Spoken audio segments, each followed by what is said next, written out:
اے ایمان والو، اللہ کو بکثرت یاد کیا کرو اور صبح و شام اس کی تسبیح بیان کیا کرو۔ اللہ سبحانہ تعالیٰ اس آیت میں اہل ایمان کو حکم دے رہے ہیں کہ وہ اس کی حمد، تسبیح، تکبیر اور لا الہ الا اللہ کے ساتھ کثرت سے اس کا ذکر کیا کریں، یعنی اس کو بہت زیادہ یاد کیا کریں۔ ابن عباس رضی اللہ عنہ کہتے ہیں کہ اللہ نے ہر فرض کی کوئی نہ کوئی حد مقرر فرمائی ہے، یعنی صبح کے 2 فرض ہیں، شام میں 3 فرض ہیں، تو ہر فرض کی ایک حد ہے۔ رمضان کے روزے فرض ہیں تو 1 مہینے کے فرض ہیں۔ پھر عذر کی حالت میں وہ بھی معاف ہے، یعنی اگر انسان کو کوئی حقیقی عذر پیش ہو تو اس سے بھی اللہ تعالیٰ درگزر کرتے ہیں، لیکن نہ اس کے ذکر کی کوئی حد ہے اور نہ وہ کسی عذر سے معاف ہوتا ہے، یعنی اگر غفلت برتو۔ ہاں عقل یا ہوش نہ رہے تو اور بات ہے۔ اللہ تعالیٰ فرماتے ہیں سورۃ النساء میں فاذکروا اللہ قیاما وقعودا وعلی جنوبکم، اللہ کا ذکر کرو کھڑے، بیٹھے، لیٹے، یعنی ہر حال میں اللہ کو یاد کرتے رہو۔ یعنی ہم نے یہ خود ساختہ پابندیاں لگائی ہوئی ہیں کہ اس کیفیت میں ذکر نہیں کرنا، یا لیٹ کے نہیں کرنا، ضرور بیٹھو یا قبلے کی طرف رخ کر کے بیٹھو یا باوضو ہو کے بیٹھو پھر ہی ذکر کر سکتے ہو۔ نہیں، ایسا کچھ نہیں، ہر حال میں اللہ کا ذکر کر سکتے ہو۔ نبی صلی اللہ علیہ وسلم کے بارے میں آتا ہے کان یذکر اللہ فی کل احیانہ، کہ آپ اپنے ہر طرح کے حالات میں، ہر طرح کے اوقات میں اللہ کا ذکر کیا کرتے تھے۔ اور یہاں پر کیا فرمایا وسبحوہ بکرۃ واصیلا، صبح اور شام یعنی دن کے پہلے پہر اور دن کے پچھلے پہر اللہ کی تسبیح کرو، کیونکہ جب انسان ایسا کرتا ہے تو اللہ تعالیٰ کی رحمتیں آتی ہیں۔ فرشتے بھی اہل ایمان کے لیے دعائیں کرتے ہیں، هو الذی یصلی علیکم وملائکتہ، وہی ہے جو تم پر صلوات بھیجتا ہے اور اس کے فرشتے بھی۔ تو یہاں اہل ایمان کو خطاب ہے، یا ایھا الذین آمنوا، اے لوگو جو ایمان لائے ہو۔ ابن مسعود کہتے ہیں کہ جب اس آیت کے ساتھ پکارا جائے تو اپنے کانوں کو اس حکم کی طرف لگا دیں، توجہ کریں کہ اللہ تعالیٰ کیا کہنا چاہتے ہیں، اس کو غور سے سنیں۔ یا تو کوئی خیر کا کام ہوگا جس کا اللہ تعالیٰ حکم دے رہا ہوگا، یا کوئی شر ہوگا جس سے اللہ تعالیٰ تمہیں روک رہا ہوگا، اس سے منع کر رہا ہوگا۔ تو یہاں پر یا ایھا الذین آمنوا کہہ کے کیا کہا گیا، اذکروا اللہ ذکرا کثیرا، صرف ذکر نہیں بلکہ ذکرا کثیرا، بہت کثرت سے اللہ کو یاد کیا کرو، کثرت سے اللہ کا ذکر کیا کرو، یعنی ہر طرح کے حالات میں اللہ ہی کو یاد کیا کرو، اور خاص طور پر تسبیح، تحلیل، تحمید، تکبیر۔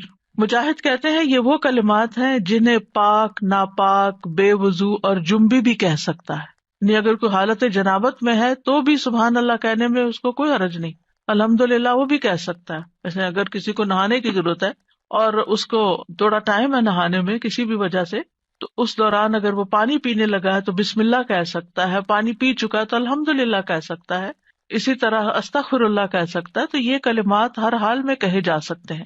پھر دل کے اخلاص کے ساتھ ذکر کرنا چاہیے، یعنی ذکر کثیر کا معنی کیا گیا وہ ذکر جو اخلاص کے ساتھ کیا جائے، یعنی صرف کوانٹٹی میں ہی زیادہ نہ ہو بلکہ اس کی کوالٹی اچھی ہو۔ کوالٹی اچھی ہونے کا مطلب کیا ہے، دل سے کیا گیا۔ کثیر کا اپوزٹ قلیل ہوتا ہے، تو قلیل ذکر کون سا ہے، جو منافقین کرتے ہیں، ولا یذکرون اللہ الا قلیلا، کہ وہ اللہ کو بہت تھوڑا یاد کرتے ہیں، یعنی زبان سے اوپر اوپر سے کر دیتے ہیں لیکن دل سے نہیں کرتے۔ اور یاد تو ہوتی بھی دل میں ہے، یاد کسی کی بھی دل میں ہوتی ہے تو زبان پہ آتی ہے۔ اور دوسرے لفظوں میں کثیر کے مقابلے میں قلیل ذکر کیا ہے کہ انسان بس صرف صبح شام کے اذکار کرے، نمازوں کے بعد ذکر اذکار کرے، اور مختلف حالات میں جیسے کھانا کھایا یا مخصوص اذکار جو ہیں صرف ان کی پابندی کرے۔ لیکن ذکر کثیر اس کے برعکس کیا ہے کہ انسان ان خاص مواقع کے علاوہ بھی ہر حال میں اللہ کو یاد کرتا رہے، اللہ کی یاد اس کے دل میں تازہ رہے۔ اور یہ ایک ایسا عمل ہے، یعنی ایک ایسی عبادت ہے کہ اس پر عمل کرنے والا آرام کی حالت میں بھی، لیٹے ہوئے بھی، بیٹھے ہوئے بھی، چلتے پھرتے اللہ تعالیٰ کو یاد کر سکتا ہے۔ یعنی باقی کام کرنے کے لیے جیسے نماز ہے یا قرآن ہے تو اس کے لیے پھر آپ کو ایک ایفرٹ کرنی پڑتی ہے۔ خالی سبحان اللہ، الحمدللہ، اللہ اکبر پڑھنے میں تو آپ کو کوئی ایفرٹ بھی نہیں کرنی، صرف زبان ہلانی ہوتی ہے۔ اور انسان اگر اس چیز کا عادی ہو جائے اللہ کے ذکر کا تو پھر اس کی زبان بری باتوں سے بھی پاک رہتی ہے اور اس کی زبان سے اچھے الفاظ ہی نکلتے ہیں۔ اور یہ جو ہم نے اپنے اوپر ایک ڈسپلن کے لیے پابندی لگائی تھی کہ کم از کم 100 دفعہ استغفار دن میں کرنی ہے، کم از کم 100 دفعہ سبحان اللہ پڑھنا، ٹھیک ہے، لیکن اس کا یہ مطلب نہیں کہ 100 دفعہ گنتی پوری ہوگی تو اب اس کے بعد کوئی پابندی لگ گئی یا آگے بس دروازہ بند ہے اور اس سے آگے نہیں جا سکتے.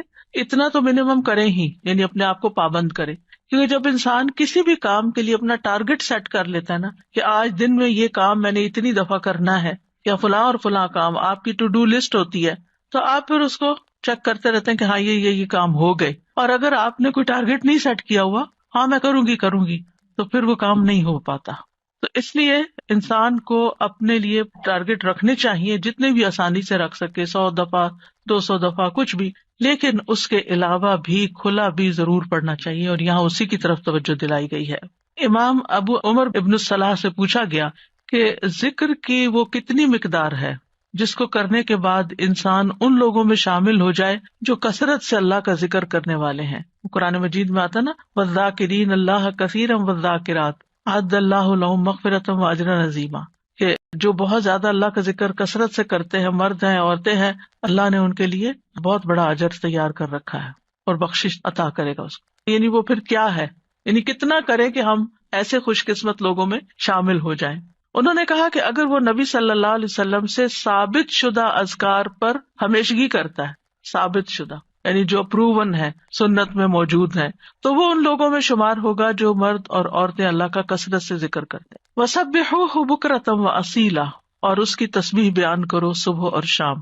تسبیح کا مطلب ہے اللہ تعالیٰ کی ذات کو ان تمام صفات اور افعال سے پاک بیان کرنا جو اس کے لیے جائز نہیں، یعنی اللہ کو ہر عیب سے پاک بیان کرنا. اب دیکھیے کہ شیطان جو ہے نا وہ انسان کا دشمن ہے، اور شیطان انسان کے دل میں اللہ تعالیٰ کے بارے میں کوئی نہ کوئی بدگمانی ڈال دیتا ہے، کوئی نہ کوئی ایسے خیالات ڈال دیتا ہے کہ جو انسان کی عقل نہیں بھی مانتی اور اس کو پسند نہیں بھی آتے، لیکن وہ خیال گزر جاتے ہیں، آتے ہیں اور چلے جاتے ہیں، جن کو وسوسے کہا جاتا ہے. اور اس کا شکار ہر انسان ہوتا ہے کسی نہ کسی درجے پر. سورۃ قاف میں اللہ تعالیٰ فرماتے ہیں وَنَعْلَمُ مَا تُوَسْوِسُ بِهِ نَفْسُهُ، اور ہم جانتے ہیں جو اس کا نفس اس کو وسوسے ڈالتا ہے. انسان کے اندر جو اندر سے اٹھتے ہیں یا شیطان کی ڈالی ہوئی نجاست ہوتی. اب اس کا توڑ کیا ہو؟ کیا اب انسان پریشان ہو کے بیٹھا رہے؟ کچھ لوگ بے حد پریشان رہتے ہیں کہ ہمیں وسوسے آتے ہیں. وسوسے ہر ایک کو آتے ہیں، لیکن ان کا پیچھا نہیں کرنا چاہیے اور ان کو جھٹک دینا چاہیے. جیسے آپ کہیں سے گزر رہے، آپ کے کپڑوں پہ گرد و غبار پڑ گیا تو آپ کیا کرتے ہیں؟ جھٹک دیتے ہیں. بس وسوسوں کو جھٹکتے چلے جائیں، ان کو ٹھہرنے نہ دیں. دوسرا یہ ہے کہ اللہ سبحانہ تعالیٰ کی تسبیح بیان کریں کہ اللہ تعالیٰ یہ جو برے خیالات آتے ہیں آپ ان سب سے پاک ہیں. تو تسبیح اس کا علاج ہے، تسبیح اس کا اینٹیڈوٹ ہے. اور پھر خاص طور پر بکرتم و اصیلا، پہلے پہر اور پچھلے پہر، دن کے ابتدائی حصے میں اور دن کے پچھلے حصے میں. بکرا کا لفظ جو ہے یعنی عام طور پر علماء اس کو سورج نکلنے تک کے وقت کو بکرا کہتے ہیں، اس کو یوں ڈیفائن کیا گیا. اور اصیلا جو ہے عصر اور مغرب کا درمیانی وقت ہے، یعنی قبل طلوع الشمس و قبل غروبها، سورج نکلنے سے پہلے اور سورج غروب ہونے سے پہلے کا وقت جو ہے یہ اذکار کا وقت ہے. اور سبحوہ میں بعض علماء نے سبحہ کا مطلب یہاں نماز فجر اور نماز عصر بھی لیا ہے. تو ذکر کے بعد تسبیح کو خاص طور پر الگ سے بیان کیا گیا. دیکھیں آیت کے پہلے حصے میں کیا ہے، اذکروا اللہ ذکرا کثیرا، کثرت سے ذکر کرو، تسبیح اس کے اندر شامل ہے، لیکن پھر اس کو الگ سے بیان کیا گیا وسبحوہ یعنی تسبیح کرو، اس لیے کہ باقی اذکار پر اس کی فضیلت ہے. یعنی تسبیح کی خاص فضیلت ہے. یعنی کچھ ذکر ہوتے ہیں نا کہ جس میں انسان اللہ تعالیٰ کو یاد کرتا ہے، اللہ تعالیٰ کی بڑائی بیان کرتا ہے، اللہ تعالیٰ کی تعریف بیان کرتا ہے، وہ بھی بہت اچھی بات ہے. اور کچھ ذکر ایسے ہیں کہ جن میں انسان اللہ تعالیٰ کو ہر عیب سے پاک قرار دیتا ہے. تو تعریف مکمل ہی نہیں ہوتی، ذکر مکمل ہی نہیں ہوتا جب تک آپ تسبیح نہ کریں. تو تسبیح اس کا ایک لازمی حصہ ہے. اور پھر خاص طور پر اس لیے بھی کہ جیسے یعنی صبح شام وقت بھی بتا دیا گیا کہ تسبیح کا زیادہ اچھا وقت جو ہے یا مناسب وقت صبح اور شام ہے، کیونکہ یہ اوقات اپنے اندر ایک خاص فضیلت رکھتے ہیں. صبح کا وقت یہ برکت کا وقت ہے، اور والعصر عصر کے وقت یہ اللہ نے قسم کھائی ہے. ادھر فجر کی والفجر ولیال عشر، اور ادھر عصر کی والعصر ان الانسان لفی خسر. وہاں پر انسان کو ایک دن مل رہا ہوتا ہے اور عصر کے وقت دن ہاتھ سے جا رہا ہوتا ہے، انسان خسارے میں پڑ رہا ہوتا ہے، لوز کر رہا ہوتا ہے، ایک چیز ہاتھ سے چھٹ رہی ہوتی ہے. تو جس وقت کوئی نعمت مل رہی ہے اس وقت بھی اللہ کو یاد کرو، جس وقت کوئی نعمت جا رہی ہے اس وقت بھی خاص طور پر اللہ کو یاد کرو. ان اوقات میں اگر انسان اللہ تعالیٰ کو یاد کرتا ہے تو پھر ڈپریشن کا شکار نہیں ہوتا. یہ ذکر اس کے دل کو اسٹرینتھن کرتا ہے، اس کو قوت عطا کرتا ہے. اور یہ دو اوقات جو ہوتے ہیں ان میں ذکر تھوڑا سا مشکل بھی ہوتا ہے، کیونکہ آپ دیکھیں کہ فجر کی نماز پڑھنے کے بعد جو نیند کا آپ کے اوپر، خاص طور پہ راتیں آج کل بہت چھوٹی ہیں، تو اس وقت اپنے آپ کو روک کر رکھنا اور بٹھا کر، خاص طور پر اگر آپ کو اشراق پڑھنے کی عادت ہے تو وہ سارا وقت یعنی آپ اسٹرگل کر رہے ہوتے ہیں کہ سوتے جاگتے گزار رہے ہوتے ہیں کہ آپ سوئے نہیں اس وقت، کیونکہ بہت زیادہ برکت کا وقت ہے. یعنی کوئی معمولی اجر ہے کہ پورے حج اور عمرے کا ثواب اگر انسان فجر کی نماز پڑھ کے اپنی جگہ پہ بیٹھا رہے اور ذکر اذکار کرتا رہے اور پھر سورج نکلے اور پھر 2 رکعت پڑھ لے تو اتنا زیادہ اجر و ثواب. تو یہ اجر و ثواب ایسے مفت میں نہیں ملتا. اللہ تعالیٰ کو پتا تھا کہ یہ وقت بندوں پہ کتنا بھاری ہوگا. اور اسی طرح عصر کا وقت کام کاج کا وقت ہوتا ہے، دن جا رہا ہوتا ہے، انسان اپنے کام سمیٹ رہا ہوتا ہے، جیسے خاص طور پر جو لوگ جابس پر ہوتے ہیں یا بزنس میں ہوتے ہیں تو وہ آفٹر نون میں یعنی پھر تھکان کا شکار ہو جاتے ہیں سارا دن کام کرنے کے بعد. تو کچھ لوگ اس وقت آرام کرنے لگتے ہیں، تو وہ وقت بھی بڑا قیمتی وقت ہے. لیکن یاد رکھیے کہ ان افضل اوقات کے علاوہ سارا دن بھی اور کسی بھی وقت ذکر کرنا باعث فضیلت ہے. اور اللہ تعالیٰ نے تو ہمیں پیدا ہی اپنی عبادت کے لیے کیا ہے، تو عبادت کی کچھ خاص شکلیں ہیں اور کچھ خاص طریقے ہیں اور کچھ عمومی چیزیں ہیں جو انسان کا ہر وقت عبادت میں شامل کر سکتی ہیں. وما خلقت الجن والانس الا لیعبدون. امام نووی کہتے ہیں کہ اس آیت سے پتہ چلا کہ بندے کی افضل حالت وہ ہے جب وہ اپنے رب کا ذکر کر رہا ہوتا ہے اور وہ ان اذکار میں مصروف ہوتا ہے جو رسول اللہ صلی اللہ علیہ وسلم سے وارد ہوئے، یعنی جو آپ نے بتائے ہیں یا آپ نے کیے ہیں. اور اس طرح انسان اپنی زندگی کا مقصد پورا کر رہا ہوتا ہے. اس کے علاوہ ہم دیکھتے ہیں کہ تمام مخلوقات اللہ کا ذکر کرتی ہیں. تسبح لہ السماوات السبع، 7 آسمان اللہ کی تسبیح بیان کرتے ہیں. کبھی ہمیں خیال نہیں آیا آسمان کی طرف دیکھتے ہوئے کہ یہ تسبیح کر رہا ہے، اور یہ نہیں 7 کے 7 کر رہے ہیں. والارض، یہ زمین جس پہ ہم چلتے ہیں، جس پہ ہم چیزیں اگاتے ہیں اور جس پہ گھر بناتے ہیں، یہ زمین بھی اللہ کی تسبیح بیان کرتی ہے. ومن فیہن، اور جو مخلوق ان کے اندر ہے، آسمان و زمین کے بیچ میں یا زمین کے اندر، چھوٹے چھوٹے کیڑے مکوڑے، ہر چیز، بڑے بڑے آبجیکٹس سبھی تسبیح کرتے، چرند پرند حیوان انسان. پھر فرمایا وَإِن مِّن شَيْءٍ إِلَّا يُسَبِّحُ بِحَمْدِهِ، اور کوئی چیز نہیں مگر وہ اس کی حمد کے ساتھ اس کی تسبیح کرتی ہے. وَلَٰكِن لَّا تَفْقَهُونَ تَسْبِيحَهُمْ، لیکن تم ان کی تسبیح کو سمجھتے نہیں ہو، یعنی ان کی اپنی زبانیں، ان کی اپنی بولیاں ہیں.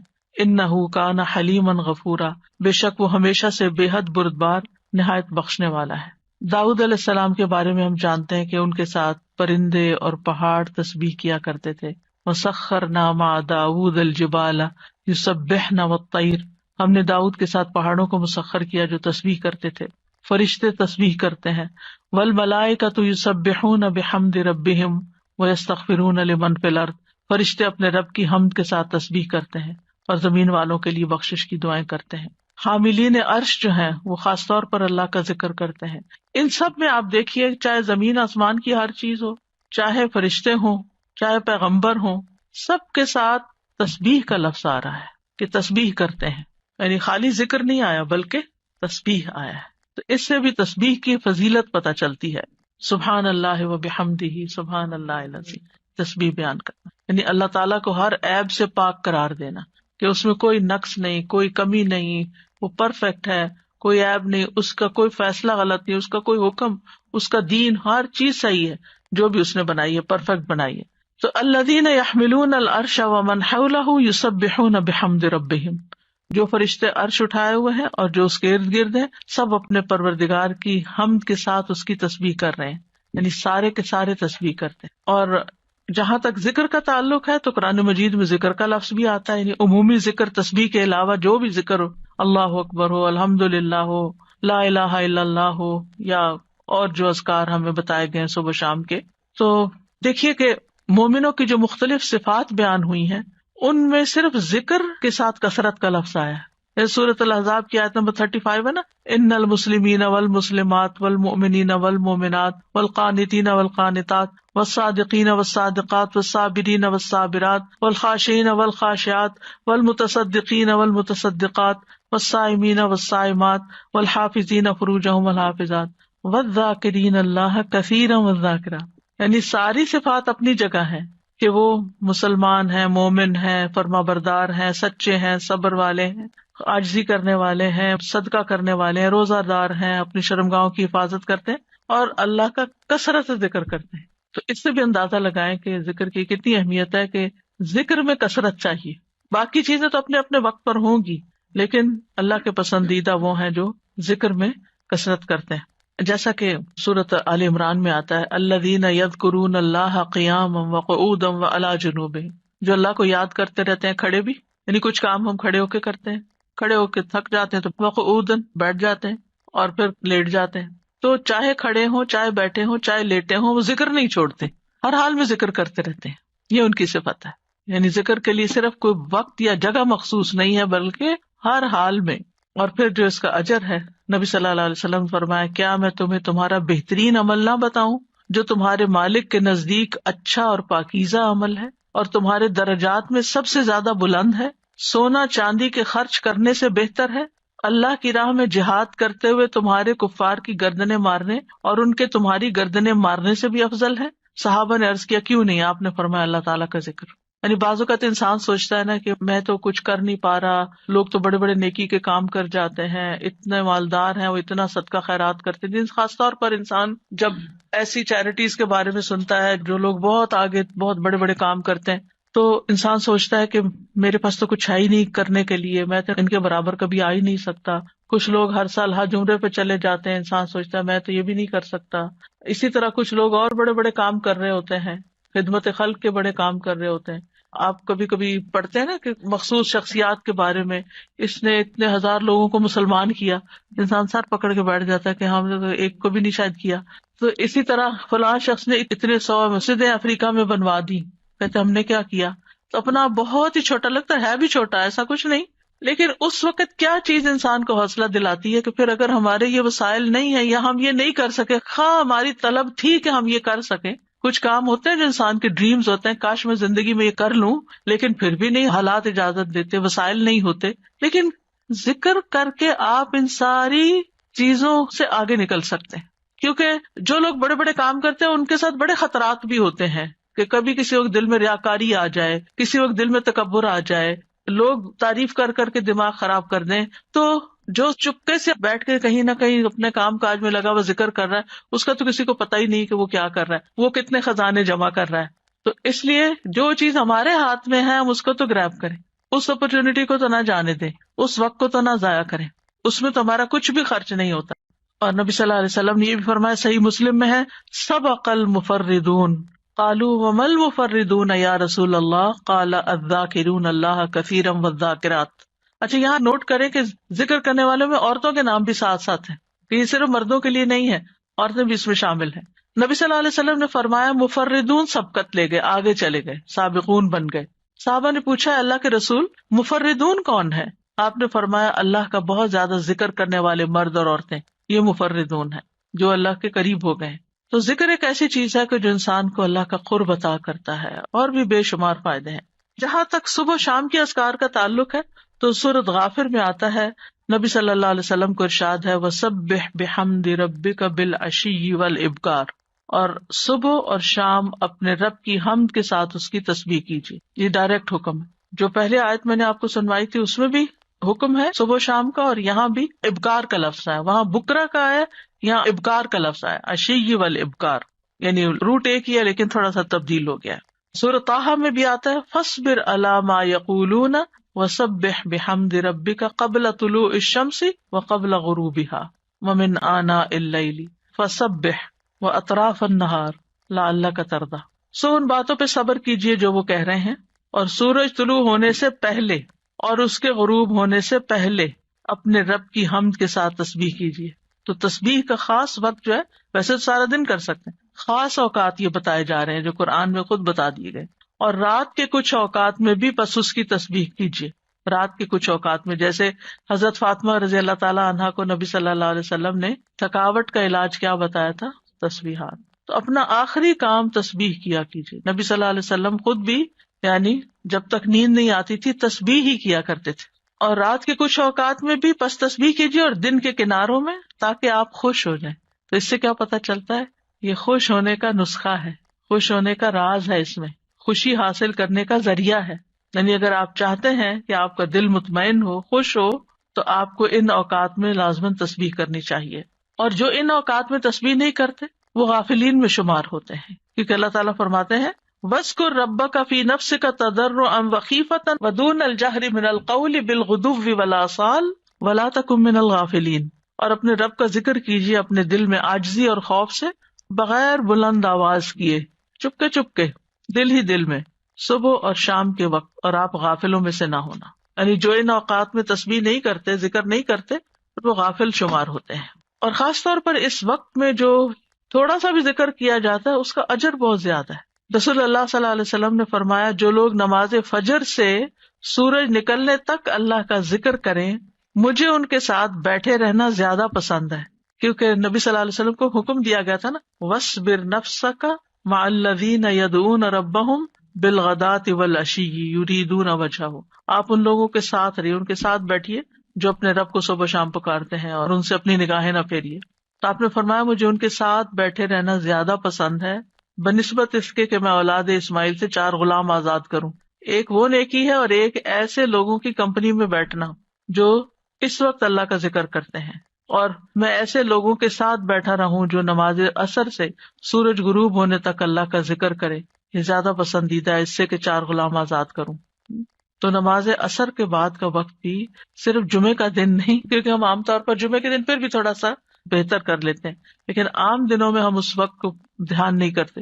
ٹھیک ہے، اگر اس وقت میں آپ کے کچھ مخصوص کام ہے گھر کے یا واک کا وقت ہے یا کوئی بھی، تو اس وقت کی برکت کی وجہ سے کہ یہ ذکر کا خاص وقت ہے.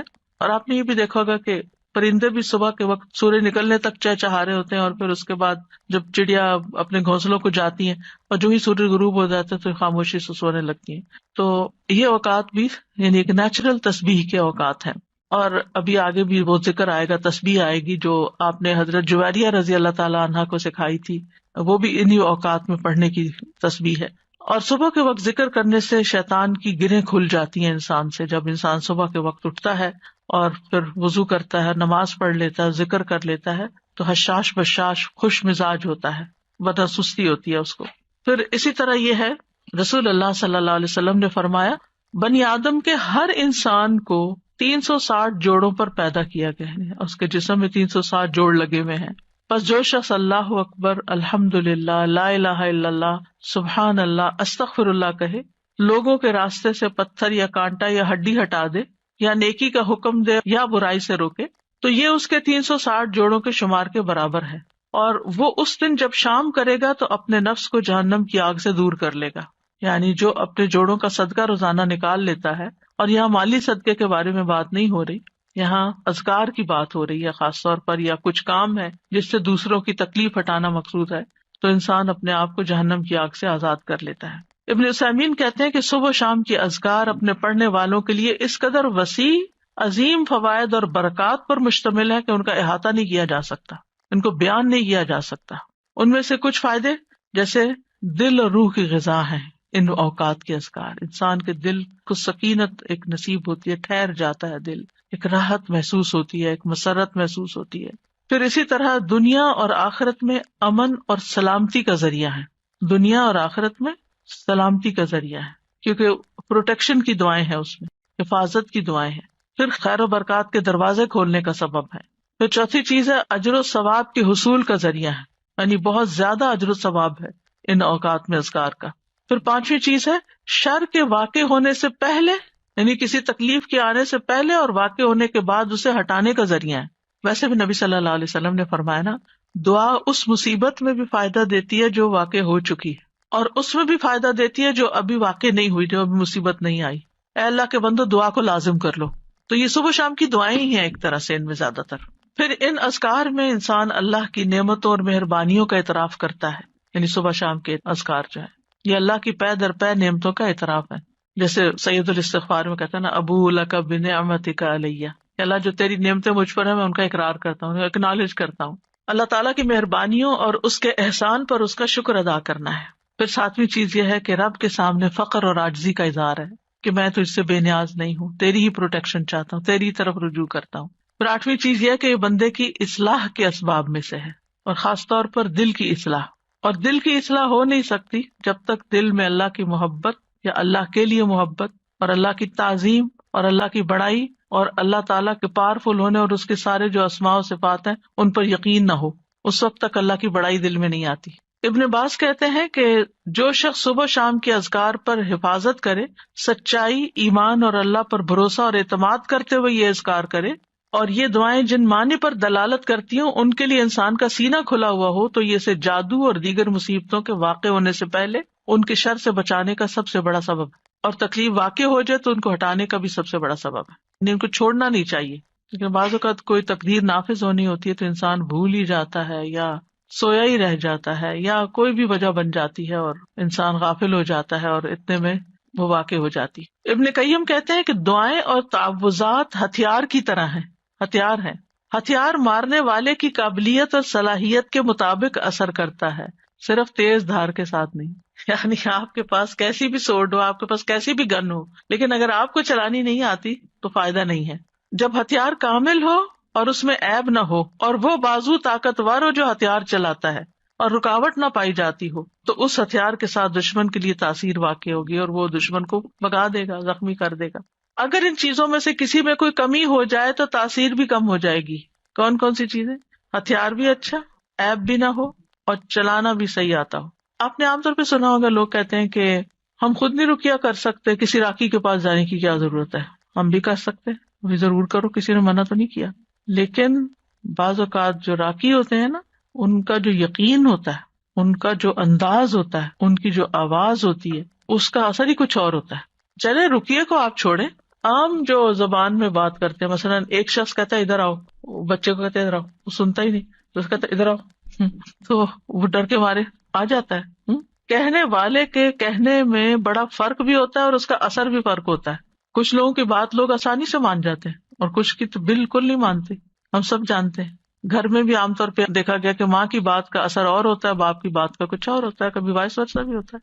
لیکن یہ ہے کہ فرق ہے ایک بندے کے ذکر کرنے اور پڑھنے اور جن بھوت کو بگانے اور دوسرے بندے کے بگانے میں. جو خود ہی جنوں بھوتوں سے ڈرتا ہو وہ بگائے گا کہاں سے؟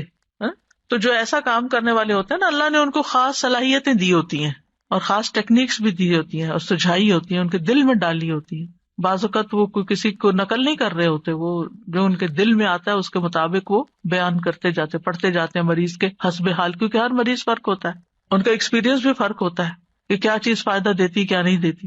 جب تک آپ کے ہتھیار صحیح نہ ہو نا، یعنی کہ آپ کے پاس اسکل نہ ہو، اور آپ کو دل مضبوط نہ ہو، بہادری نہ ہو. استاذہ جی جیسے نا بچے آج کل نئی ٹیکنیک سے کوئی بھی ہو تو کہیں گے آپ کو تو یوز کرنا نہیں آتا، آپ کو متاثر کرتے ہیں نا آپ کو، یعنی کہ جی امپریس کرتے ہیں، اور پھر جب آپ کو وہ چیز یوز کرنے آ جاتی تو آپ خود حاوی ہو جاتے.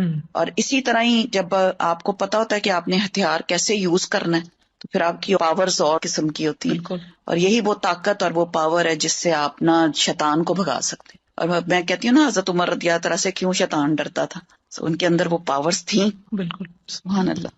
کبھی کبھی ایسا ہوتا ہے نا کہ آپ بالکل گھر میں اکیلے ہوتے ہیں، اندھیرا یا کوئی ایسی چیز ہوتی ہے تو انسان کے دل میں ایک دم خیال آتا ہے کہ یہاں کوئی ایسی چیز نہ ہو، تو آپ یوں کہہ کر اور آنکھیں کھول لیا کریں، اچھا کیا ہے، اگر کوئی ہوگی تو کیا ہوگا. سر جی آپ نے ایک دفعہ بتایا تھا نا کہ ذرا سی تھوڑی آواز کے ساتھ ڈانٹا جائے تو پھر ڈر خود نکل جاتا ہے. تو 2-3 دفعہ اس طرح سے ہوا تو الحمدللہ ذرا سی آواز زور کر کے کہ ہمارا گھر ہے، ہم رہتے ہیں، جو بھی مخلوق ہے وہ تنگ نہ کرے، مطلب اپنے آپ کو زیادہ باروب بنا کے اور ڈر نکال کے ان کو ڈرانا چاہیے. بالکل. تو الحمدللہ اس سے فرق پڑتا ہے. وہ متین ہاشمی صاحب ہوتے تھے کراچی میں، شاید آپ کے ہوتے ہوئے وہ لیکچر دینے آئے ہوں گے. انہوں نے ایسی بہت سی ٹیکنیکس بتائی تھی. وہ جنات کا علاج کرتے تھے اور ان کی آواز بھی اتنی ٹھہری ہوئی تھی، کوئی غصہ بھی نہیں کرتے تھے، کچھ نہیں. تو وہ کہتے تھے کہ جہاں کوئی ایسا مسئلہ ہو تو میں جا کے کہتا ہوں کہ دیکھیں ہم اشرف المخلوقات ہیں، ہم انسان ہیں اور آپ کا کوئی حق نہیں یہاں رہنے کا، میں آپ کو حکم دیتا ہوں یہاں سے چلے جائیں، اور وہ چلے جاتے تھے. تو بہرحال یہ تعوذات جو ہیں اور صبح شام کے اذکار جو ہیں یا تو شر کے اسباب کو واقع ہونے سے روک دیتے ہیں یا پھر وہ ان کے درمیان اور ان کی کامل تاثیر کے درمیان رکاوٹ بن جاتے ہیں. یعنی اسباب اور اثر کے بیچ میں رکاوٹ یعنی وہ چیز آ تو رہی ہوتی ہے مگر اس کا اثر جلد ختم ہو جاتی ہے. اور جتنا تعوذ کبھی ہوگا اتنا ہی اثر بھی کبھی ہوگا.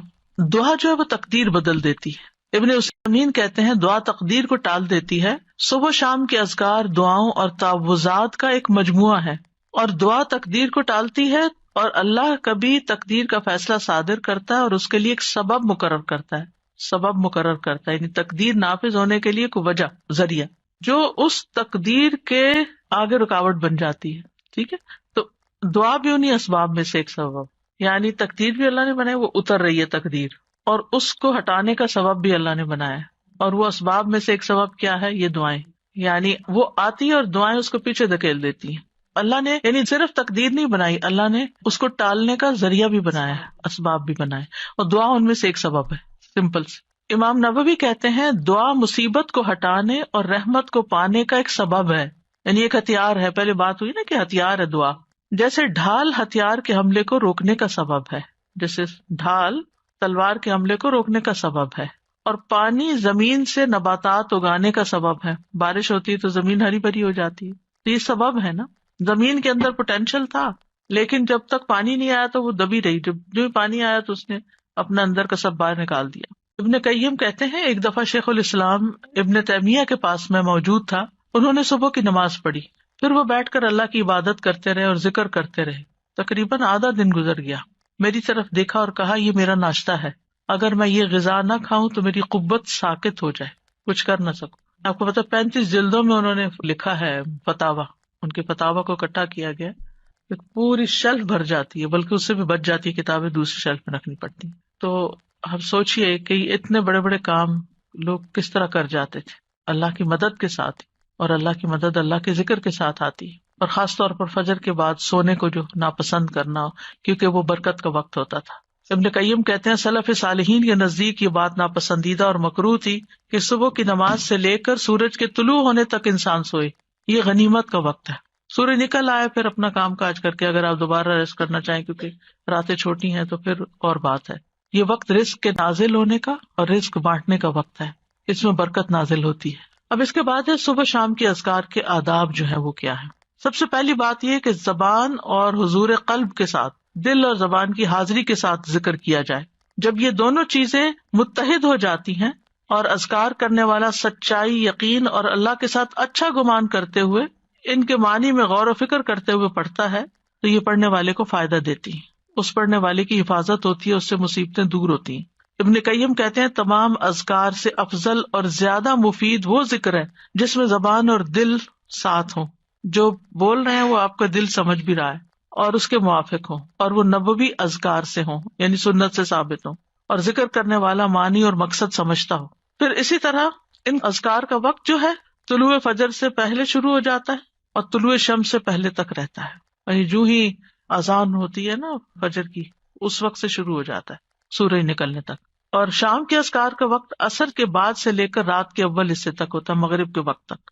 اگر کسی سے یہ اوقات رہ جائیں، ان سے محروم ہو جائے، بھول گیا یا کوئی رکاوٹ بن گئی تو کوئی حرج نہیں.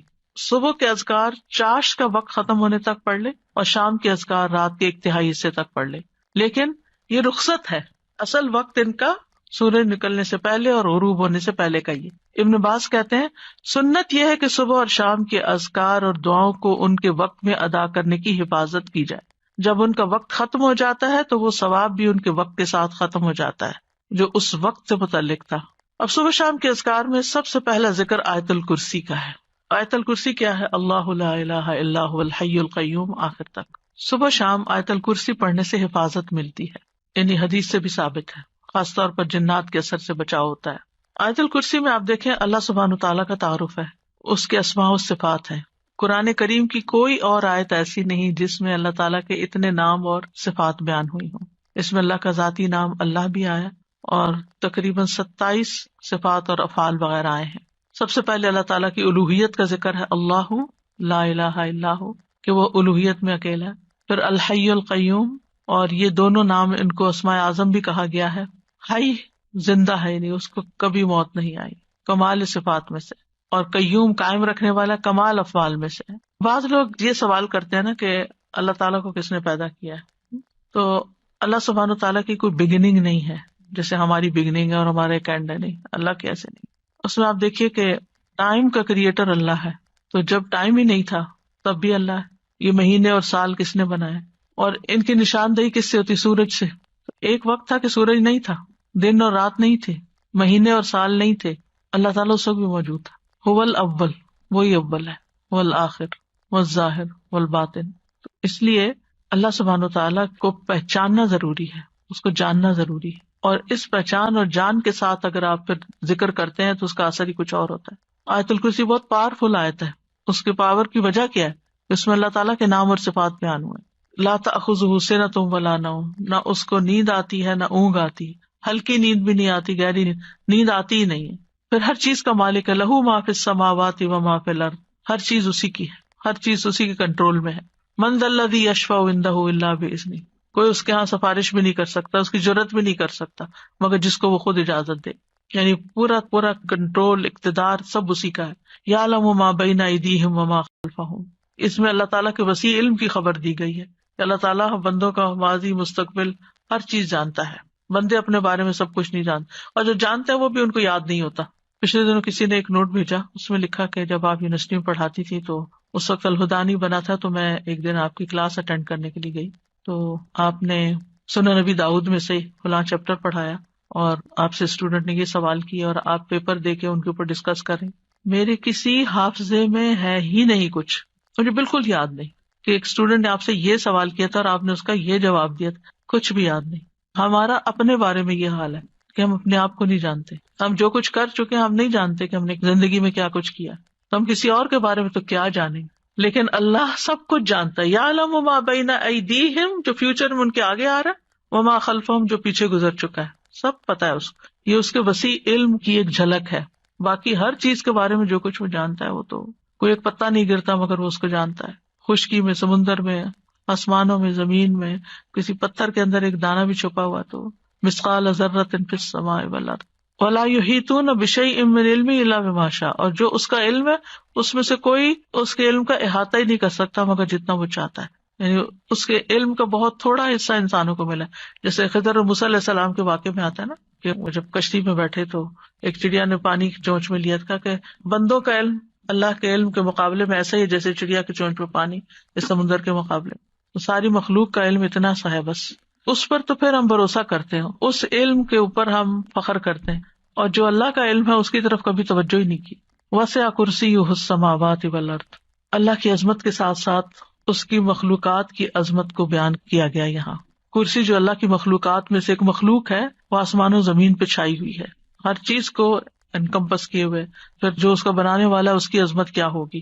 اور کرسی جو ہے وہ رب تعالیٰ کے دونوں قدموں کی جگہ ہے. استاذہ جی، مجھے خیال آ رہا تھا کہ اللہ سبحانہ تعالیٰ کے بارے میں، اللہ سبحانہ تعالیٰ کے بھیجے ہوئے علم سے استفادہ کرنا یہ کتنی زیادہ ایک آنرڈ چیز ہے.